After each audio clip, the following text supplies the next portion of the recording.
This is how I make my thread beds for cross stitch. I start out with a piece of this extra firm one side fusible interfacing. I cut it 6 by 10, and then I cut a piece of fabric 11 3/4 by 7 3/4. If you have directional fabric, you want to make sure it's going the right direction when you finalize your project. You flip this over, you center up your piece of fusible interfacing, you flip it over again, and you iron it on. Holds it in place, and it's nice and firm. Now we're going to flip it back over again. We're going to fold our corners in and leave about 1/8 of an inch.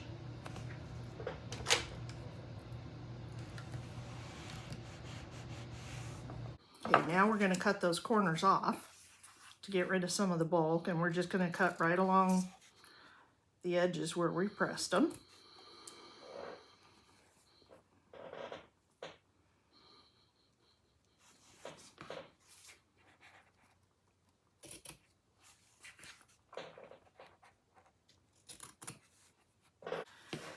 So now we're going to fold our edges over to meet up with the interfacing and press those down.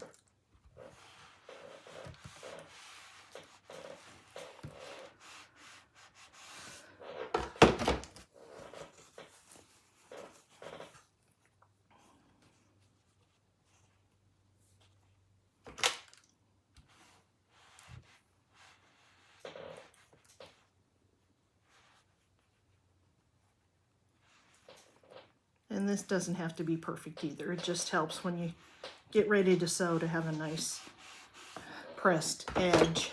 Now we're gonna work on clipping these over so we can take it to the sewing machine. You know, fold that corner in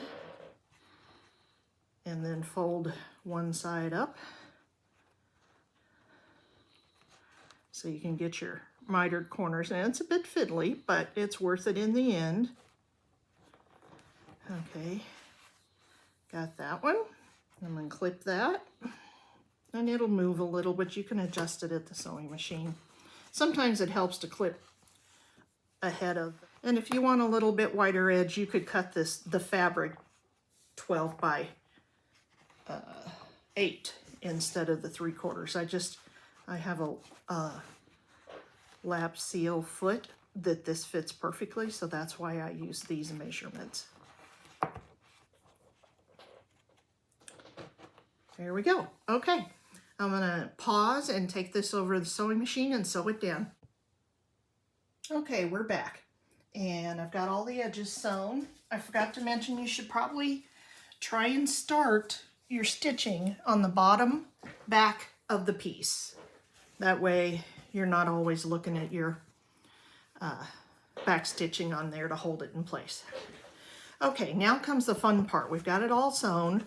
We're going to fold it in half and match up the corners best we can. Squish it down in the middle. And we're going to find our middle on the sewn edge. This one came out a little less than 6 inches, about 5 1/2. So we're going to find 2 1/4. And this is an awl from the stamp kit that I bought, and I'll put links with the video for all the stuff you need. And you just poke through both layers, nice and hard. With the stamps, you've got 2 pokey pieces. I don't know how else to describe them. An outie piece and an innie piece. And you just poke the top part through the hole from the right side of the fabric. Oops, I'm probably off camera. There we go. And just stick it on there really good. Doesn't matter which one of these you start with. Just put it on there. Okay, and then this is the clampy thing that squishes it together. And this all comes in the kit. And you just squish it, and it floats down, sticks to it. Now we'll try and put, okay, found the hole. Just work it down over that stem, and then make sure you put this one on the right direction. The edges are kind of rounded, and on the other side they're very straight. And just put it on there again, squish it down, and you're done. Voila! It just snaps right on, holds it nice and tight.